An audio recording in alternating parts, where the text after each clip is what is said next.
Welcome to क्या करिस टिके हसे देश यूट्यूब चैनल। ଗୋଟିଏ ଜଙ୍ଗଲରେ ଗୋଟେ ଟିକି ଚଢ଼େଇ ରହୁଥିଲା ଏବଂ ସେ ପ୍ରତିଦିନ ସକାଳୁ ସେ ଖେଳିବାକୁ ଜଙ୍ଗଲ ଭିତରକୁ ଯାଉଥିଲା। ଦିନେ ଜଙ୍ଗଲ ପାଖରେ ଗୋଟେ ଗୋଲାପ ଗଛ ଦେଖିଲା। ସେଥିରେ ମାତ୍ର ଗୋଟିଏ ଫୁଲ ହୋଇଥିଲା। ଆରେ କେତେ ସୁନ୍ଦର ଫୁଲ ଗଛଟି ହେଇଛି। ଏ ଗଛରେ କାଲି ଫୁଲ ହେଇଯିବ।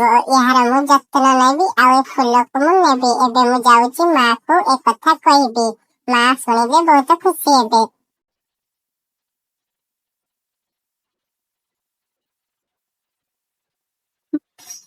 ମା ଆମ ଘର ପାଖରେ ଗୋଟିଏ ଗୋଲାପ ଗଛ ହେଇଛି। ବହୁତ ସୁନ୍ଦର ହେଇଛି। ସେଇ ଗୋଲାପ ଗଛକୁ ସତରେ ମୁଁ ଖେଳିବି ଆଉ ସେ ଗୋଲାପ ଗଛର ନାଁ ଦେବି ଗୋଲାପୀ। କାଲି ତମକୁ ଦେଖେଇବି। ହଉ ହଉ, ମତେ କାଲି ସକାଳେ ଦେଖେଇବୁ। ଏବେ ବି ବହୁତ ରାତି ହବାକୁ ଯାଉଛି। ଚାଲ ଏବେ ତୁ ଶୋଇଯିବୁ। ମା ଜଲ୍ଦି ଉଠ, ସକାଳ ହେଲାଣି। ଆଜି ଚାଲ ମୁଁ ତମକୁ ସେ ଗଛ ଦେଖେଇବି। ଓହୋ, ଏ ଛୁଆଟାକୁ ସମ୍ଭାଳି ହବନି। ହଉ ହଉ ଚାଲ ଦେଖିବାକୁ ଯିବା। ଚଢ଼େଇ ଛୁଆଟି ତା ମା ସାଙ୍ଗରେ ସେଇ ଗଛ ପାଖକୁ ଗଲା। ଆରେ ହଁ, ସତରେ ଗଛଟି ବହୁତ ସୁନ୍ଦର ହେଇଛି।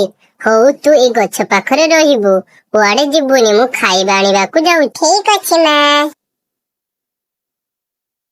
ୱେଲକମ୍ ଛୋଟ ଗଛ, ତୁ ଦେଖିବାକୁ ବହୁତ ସୁନ୍ଦର। Thank you. ତମେ କିଏ? ମୁଁ ନା ଏଇ ପାଖ ଗଛରେ ରୁହେ। ମୁଁ କାଲି ତତେ ଦେଖିଲି। କାଲି ପାଖରୁ ମୁଁ ରାତି ପର୍ଯ୍ୟନ୍ତ ଶୋଇନାହିଁ। ମୁଁ କେମିତି ତୋ ସହିତ କଥା କହିବି ସେଥିପାଇଁ ମୁଁ ଅପେକ୍ଷାରେ ଥିଲି। ତୁ ମୋ ସାଙ୍ଗ ହବୁ ନା, ମୋ ସାଥିରେ ଖେଳିବୁ ନା? କାହିଁକି ନୁହଁ, ଆଜିଠାରୁ ଆମେ ଦୁଇ ଜଣ ସାଙ୍ଗ। ଏମିତି ସମୟ ବିତି ଚାଲିଲା। ଟିକି ଚଢ଼େଇ ଆଉ ଗୋଲାପ ଫୁଲ ବହୁତ ଭଲ ସାଙ୍ଗ ହେଲେ ଏବଂ ଟିକି ଚଢ଼େଇ ପ୍ରତିଦିନ ଥଣ୍ଟରେ ପାଣି ଆଣି ଗୋଲାପ ଗଛକୁ ଦଉଥାଏ। ଗୋଲାପ ଗଛ ବି ବହୁତ ଜଲ୍ଦି ବଢି ଚାଲୁଥାଏ। ଆରେ ଆଉ ମୁଁ ତୋ ସହିତ ଖେଳିବି ନାହିଁ। ମୁଁ ମୋ ଗୋଲାପ ଫୁଲ ସହିତ ଖେଳିବି। ତୁ ମୋ ସହିତ ପ୍ରତିଦିନ ଖେଳୁଥିଲୁ। ଆଜି ଏଇ ଗୋଲାପ ସାଙ୍ଗ ପାଇଗଲୁ ବୋଲି ମତେ ଭୁଲିଗଲୁ। ହଉ, ଏସବୁ ତୁ ଭଲ କରିଲୁ ନାହିଁ। ଆରେ ତମେ ମାନେ କାହିଁକି ଲଢ଼େଇ କରୁଛ? ଆମେ ତିନି ଜଣ ମିଶି ସାଙ୍ଗ ହେଇ ଖେଳିବା ନା, କଣ କହୁଛ? ହଁ, ତୁ ଠିକ କହିଛୁ।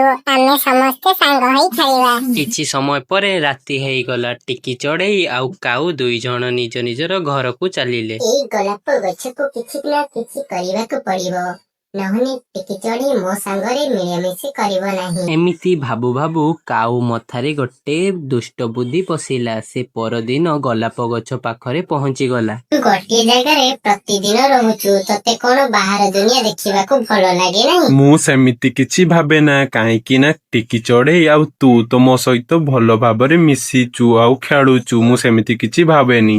ତୁ ବା ଭାବିବୁ କେମିତି? ତ ଟିକି ଚଢ଼େଇ ପାହାଡ ପଛକୁ ଯାଏ। ସେଠି ବହୁତ ସାରା ଫୁଲ ଗଛ ଅଛି। ସେମାନଙ୍କ ସହିତ ସେ ଖେଳେ। ସତ? ତମେ ସତ କହୁଛ କାଉ ଭାଇ? ଆରେ ହୋରେ ଗୋଲାପ ଗଛ, ସତରେ। ଟିକି ଚଢ଼େଇ ପାହାଡ ସେପଟକୁ ଯାଏ, ବହୁତ ସାରା ଫୁଲ ଗଛ ସହିତ ଖେଳେ। ଠିକ ସେଇ ସମୟରେ ଟିକି ଚଢ଼େଇ ଆସି ସେମାନଙ୍କ ପାଖରେ ପହଞ୍ଚିଗଲା। ତମ ଦୁଇ ଜଣ କୋଉ କଥା କହୁଥିଲ? ଏବେ ଚୁପ୍ ହେଇଗଲ କାହିଁକି? ମୁଁ ଏବେ ଆସୁଛି। ଗୋଲାପ ଗଛ, ତୋର କଣ ହେଲା? ତୁ ଏତେ ମୁହଁ ଶୁଖିଲା କରିକି ଅଛୁ? ନା, ମୋର କିଛି ହେଇନାହିଁ। ଟିକି ଚଢ଼େଇ, ତୁ କଣ ପାହାଡ ସେପଟ ଫୁଲ ଗଛ ସହିତ ଖେଳୁଛୁ? ଆରେ ଗୋଲାପୀ ଗଛ, ତୁ ଜାଣୁନୁ ମୋ ମା କଣ ସେପଟକୁ ବଟାନ୍ତି, କିନ୍ତୁ ତୁ କେମିତି ଜାଣିଲୁ ଏସବୁ? ତୁ ଆଉ ମିଛ କହନା। ତୁ ମତେ ନ ନବା ପାଇଁ ଏମିତି କହୁଛୁ। ଆରେ ତୁ ପରା ଗୋଟେ ଗଛ, ତତେ ମାଟିରୁ କାଢି ଯଦି ମୁଁ ନେଇଯିବି ତେବେ ତୁ ମରିଯିବୁ। ତୁ କଣ ମତେ ଏଠାରୁ ନେଇକି ସେଠାରେ ଲଗେଇ ପାରିବୁ ନାହିଁ? ତ ହେଇତେ ତ ସେ କାଉ ଭଲ, କାରଣ ସିଏ ମତେ କହିଲା ସେପଟ ବଗିଚା କଥା। ତୁ ତ ମତେ କିଛି କହିଲୁନି। ତୁ ମୋ ସାଙ୍ଗ ହେଇକି କିଛି ଲାଭ ନାହିଁ। ଓହୋ, ଏସବୁ କାମ ତେବେ କାଉର। ଆରେ ଫୁଲ ଗଛ, ତୁ ଜାଣୁନୁ ମୁଁ ତତେ ବଚିବା ପାଇଁ କେତେ ସବୁ ପାଣି ଆଣିକି ଦିଏ। ତୁ କଣ ମୋ ଉପରେ ଏମିତି ଭାବୁଛୁ? ଥାଉ, ତତେ ଆଉ ମୋର ସେବା କରିବାର ଦରକାର ନାହିଁ। ଆରେ ଛୁଆ, ସନ୍ଧ୍ୟା ହେଲାନି, ଘରକୁ ଯିବା ଚାଲ। ଦେଖ ଗୋଲାପ ଗଛ, ମୋ ମା ଡାକିଲାନି। ତୁ ମୋ ଉପରେ ରାଗିବୁନି। ମୁଁ କାଲିକି ପୁଣି ଆସିବି।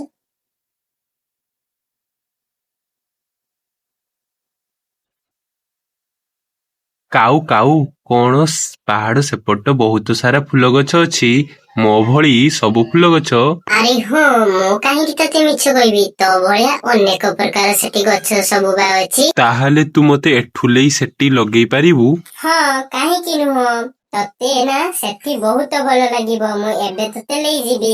ବାଃ, ବଢିଆ କଥା। ତେବେ ତୁ ମତେ ଏବେ ନେଇ ଚାଲ ସେଠିକି। କାଉ ତ ଏହା ହିଁ ଚାହୁଁଥିଲା। ସେ ଗୋଲାପ ଗଛକୁ ମାରିବା ପାଇଁ ସେ ଏହା ହିଁ ଉପାୟ କରୁଥିଲା। ସେ ଏବେ ଗୋଲାପ ଗଛକୁ ତା ଥଣ୍ଟରେ ଉପାଡ଼ି ନେଇ ଚାଲିଲା। ଗୋଲାପ ଗଛ କୁଆଡେ ଗଲା? ମତେ ଲାଗୁଛି ସେ କାଉ ତାକୁ ନେଇ ଚାଲିଗଲା। ମୁଁ ଏବେ ଯାଇକି ମାକୁ କହି। ଆରେ ଏପଟ କୌଣସି ତ ଗଛ ନାହିଁ, ତୁ ମତେ କୁଆଡେ ନେଉଛୁ? ମୋର ବି ଏପଟ ମଥା ଘୁରେଇଲାନି। ମତେ ଏବେ ତୁ ମାଟିରେ ଲଗେଇ ଦେ। ମାଟିରେ ଲଗେଇ ଦେ। ତୋ ପାଇଁ ଆଜି ଟିକି ଚଢେଇ ମୋ ସାଥିରେ ମିଶୁନାହିଁ। ତୁ ଏଇଠି ହିଁ ମର। ମା ଗୋଲାପୀ ତା ଜାଗାରେ ନାହିଁ। ମତେ ଲାଗୁଛି ସେ କାଉ ତାକୁ ନେଇ ଯାଇଛି। କାଉ ତାକୁ ମାରିଦବା ପାଇଁ ଯାଉଛି। ଚାଲ ଆମେ ଖୋଜିବାକୁ ଯିବା। ମା ଝିଅ ଦୁଇ ଜଣ ମିଶି ଗୋଲାପ ଗଛକୁ ଖୋଜିବା ପାଇଁ ପାହାଡ ପାଖକୁ ଗଲେ। କିଛି ସମୟ ଉଡ଼ି ଉଡ଼ି ଯାଉଥିବା ସମୟରେ ସେମାନେ ଗୋଲାପ ଗଛକୁ ଦେଖିଲେ ଏବଂ ଗୋଲାପ ଗଛକୁ ତା ମା ଶୀଘ୍ର ନେଇ ଆସି ସେଇ ଜାଗାରେ ପୁଣି ତାକୁ ଲଗାଇ ଦେଲା ଏବଂ ଟିକି ଚଢ଼େଇ ଖୁବ୍ ଜଲ୍ଦି ଯାଇକି ପାଣି ନେଇକି ତାକୁ ଦେଇଦେଲା। କିଛି ସମୟ ପରେ ଗୋଲାପ ଗଛ। ମୁଁ ଏବେ କୋଉଠି?